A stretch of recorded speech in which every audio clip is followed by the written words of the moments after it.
Bonjour à tous. Ah, une cheminée. Eh oui, ces fameuses cheminées. On me dit, mais qu'y a-t-il à l'intérieur? Je dis toujours, rien, c'est vide, je vais vous le montrer. Avant toute chose, quand même, regardez, où suis-je? Vous aimez la grandeur, vous aimez la décadence, vous allez aimer cet urbex. Vous avez au minimum 20 bâtiments comme cela. Il y a tout, la piscine, tout. Plus derrière, là-bas au fond, je ne sais pas si vous voyez, les bâtiments blancs qui ont été rajoutés entre l'arbre, là, je ne sais pas si vous voyez, on voit des bâtiments blancs là-bas par les communistes.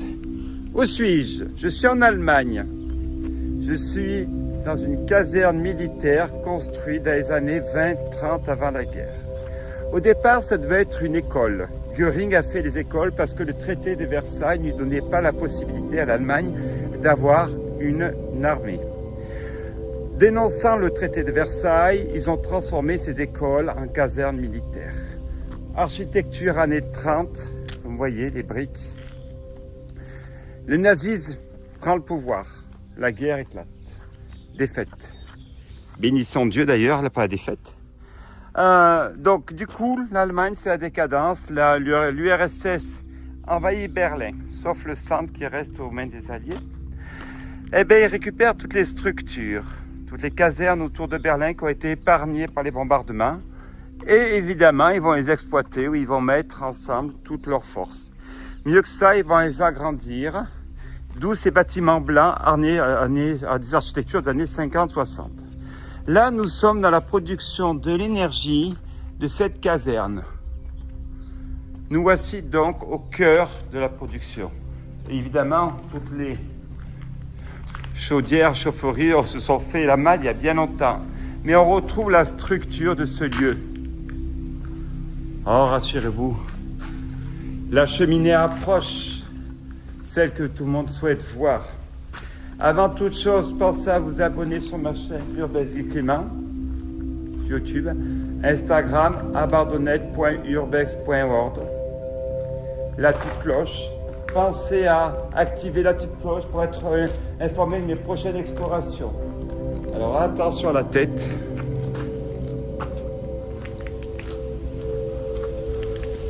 Donc nous voici au cœur de la cheminée que nous allons pouvoir voir en faisant le tour. Je vous montrerai tout à l'heure en passant. Alors, cette production s'est arrêtée dans les années 92-93, quand l'URSS ça a été la chute et qu'ils sont redéployés sur Moscou.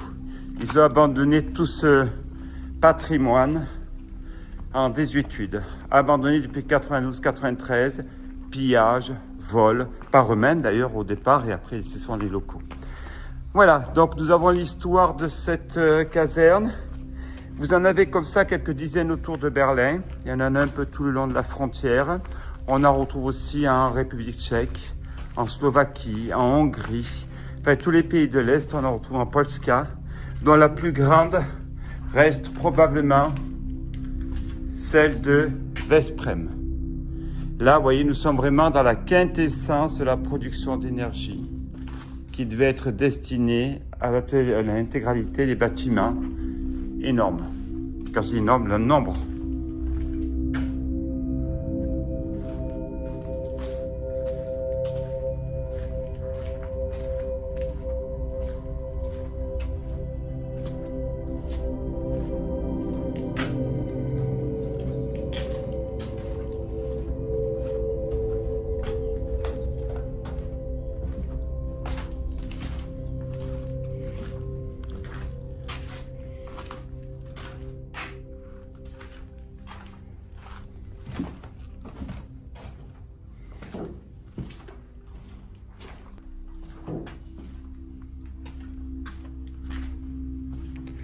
Nous voici donc dans les vestiges de cette production d'énergie, de cette caserne à l'ouest de Berlin, où il ne reste pas grand-chose, où tout a été pillé.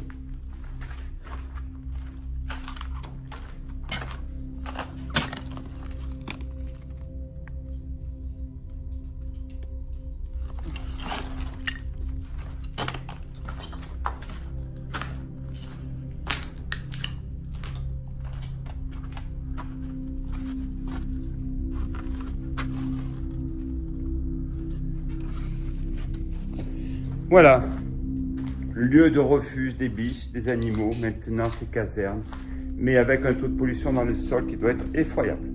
Allez, continuons nos explorations.